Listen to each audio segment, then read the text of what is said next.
নমস্কার বন্ধুরা, শুভ সকাল। রিপাস ডিমে সকলকে স্বাগত। তো তোমরা সবাই কেমন আছো? আমি তোমাদের আশীর্বাদ ঠাকুরের কৃপায় ভালো আছি। তো চলে আসলাম আবার একটি ভিডিও নিয়ে। চলে যাচ্ছি মেয়েকে নিয়ে পড়াইতে। সকালবেলা উঠে একটা ডিউটির মধ্যে এটা একটা ডিউটি, গুরুত্বপূর্ণ ডিউটি। তো অনেক রোদ ছিল, ঠিকমতো তাকানোই যাচ্ছে না। তো যাই হোক, পড়ায় চলে আসলাম বাড়িতে। বাড়িতে এসে স্নান করে পূজা করে তারপরে চলে আসলাম মশলা করার জন্য। মানে রান্না করব, তার মশলাগুলো করে নিয়েছি। আগে সবজিগুলো কেটে নিয়েছি। দেখো উপরে সবগুলো সবজি কিন্তু রাখা আছে। রান্না করব সিম, আলু, টমেটো দিয়ে বাটা মাছের ঝোল। গায়ে, গায়ে ঝোল করব। তো আমার দাদা বলল এটাই রান্না করার জন্য।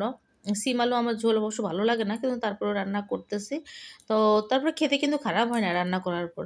তো যাই হোক, মসলাগুলো কিন্তু এখন আমার মোটামুটি করা কমপ্লিট হয়ে গেছে। শুধু আদা জিরাই বাটলাম। এই তো দেখতে পাচ্ছ।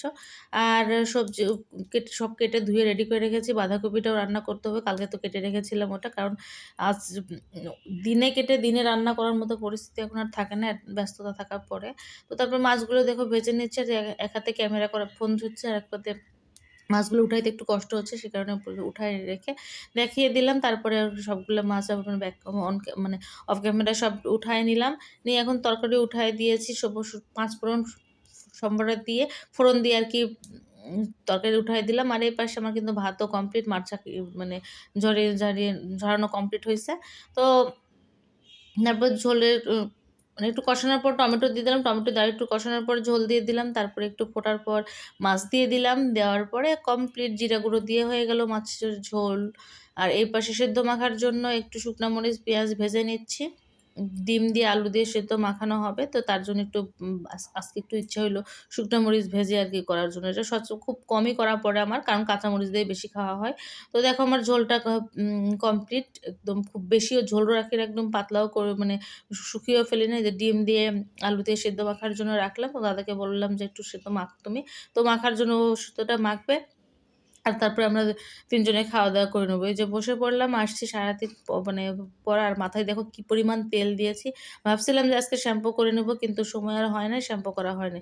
তো তারপরে চলে আসলাম বন্ধুরা বিকেলবেলা একবারে গাছে, যে দেখো গাছগুলোয় জল দিচ্ছি। এখন প্রতিদিন একটু করে জল না দিলে গাছগুলো একদম কেমন শুকায় যাচ্ছে। যে পরিমাণ রোদের তাপ এখনই হইছে। আর তারপরে সন্ধ্যাবাতি মেয়ে দিয়ে দিল।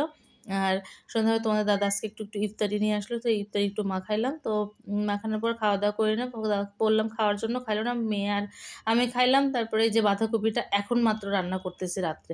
তখন আর ওই তরকারি দিয়ে খাওয়া-দাওয়া করে আর রান্না করতে ইচ্ছা করছিল না। তো মাছের মাথা দিয়ে বাঁধাকপির ঘন্ট রান্না করব।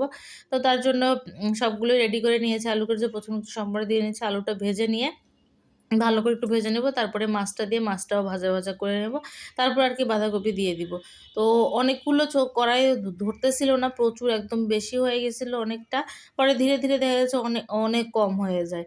কতগুলো সবজি কাটার সময় থাকে, আর পরে কম হয়ে যায়। তো বছরের পুরা ১ম বার এই বাঁধাকপির ঘন্ট রান্না করা হলো। কারণ শীত চলে গেল, গরম আবার উম আ পোড়া, পোড়া ভাব, এরকম পরিস্থিতিতে বাঁধাকপি ১ম রান্না করে খাচ্ছি। আর এপাশে আমি কিন্তু ভাতও উঠায় দিয়েছি। আজকে আবার সোহাগ যাবে ঢাকাতে। ওর অফিস থেকে আবার একটু ডেকে পাঠাইছে কাগজপত্র দেখার জন্য। তো ও ঢাকা যাবে, তো রান্না করে দিব তাড়াতাড়ি, খাওয়া-দাওয়া করে ও চলে যাবে। 11:30টায় ওর বাস ছিল। সা তো সে কারণে তার আগে করে নিচ্ছে। দিয়ে বাঁধাকপির ঘন্টগুলো দেখো একদম কড়াই ভর্তি ছিল, দেখা যাচ্ছিল না, কোনো নাড়াচাড়া করা যাচ্ছিল না।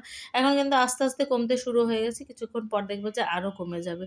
তো বাঁধাকপিটা আমি মানে রান্না করা অনেক ঝামেলা, কারণ প্রচুর গ্যাস শেষ হয়। আর একটু সময়ও লাগে প্রচুর। সে কারণে রান্না করতে ইচ্ছা করে না। আর বাঁধাকপিটা আমার মায়ের হাতের বাঁধাকপির ঘন্টটাই বেশি ভালো লাগে। আমি খুব একটা ভালো রান্না করতে পারি না। আর আমার মেয়ে তো মোটে খেতে চায় না আমার হাতের বাঁধাকপি মানে রান্না। কারণ আমার নাকি তার দিদার মতো স্বাদ হয় না। সেই কারণে সে খেতে চায় না। তবে আজকে তোমাদের দাদা বলল ভালোই লাগতেছিল। কিন্তু আমি যখন খেতে গেলাম, আমার সেই স্বাদটা লাগলো না। কারণ বাঁধাকপির ঘন্ট আমি মোটেই ভালো রান্না করতে পারি না। মা পারে যে এত সুন্দর করে কিভাবে রান্না করে, যে এই একইভাবে আমিও রান্না করি, কিন্তু আমারটা বাঁধাকপির অন্তত স্বাদ হয় না। কেন হয় না জানি না। তো দেখো কতটুক হয়ে গেল, এক গাদা ছিল, কতটুক হয়ে গেল। এই যে নামিয়ে ফেললাম। কালারটা কিন্তু এমন হয়েছে। দেখতে কিন্তু ভালো, খেতে সবাই বলতেছিল বেশ ভালোই হইছে। কিন্তু আমার কেন জানি ভালো লাগেনি। তো তোমাদের দেখতে কেমন লাগতেছে? তোমাদের স্বাদ তো আর টেস্ট করাতে পারব না। তো দেখে বলো কিন্তু কেমন লাগতেছে, সেটা একটু অবশ্যই একটু কমেন্ট করে জানিও। এই হচ্ছে আমার বছরের মানে ১ম বাঁধাকপির ঘন্ট নিজে রান্না করে খাওয়া। তো এর আগে খেয়েছি, মার কাছে খেয়েছি, কিন্তু আমি এখনো রান্না করি নাই। এই যে রান্না করলাম এবছরে ফার্স্ট।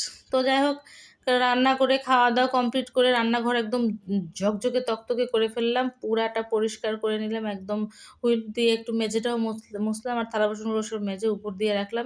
মেঝেটাও মুছে ফেলছি। একটু তেল চিটচিটে মনে হচ্ছিল তো হুইল দিয়ে একটু মুছলাম, মুছে নিলাম। তারপরে তারপরে আমি ফ্রেশ হয়ে আসলাম। হয়ে মেয়ের উম আরকি ভিডিওটা শেষ করব। চেঞ্জ-টেঞ্জ করে নিলাম। সিঁদুর দেওয়া হয়েছিল না, অন্ধকারে সিঁদুর দিয়েছে একদম। তোমার দাদা ঘুমাচ্ছে। তো আর লাইট আর দিই না, ওভাবেই দিয়েছিলাম। সিঁদুর একদম ফেটকে গেছে। তো বন্ধুরা ভিডিওটা ভালো লাগলে অবশ্যই লাইক, কমেন্ট, শেয়ার করে সকলকে ভালো থেকো।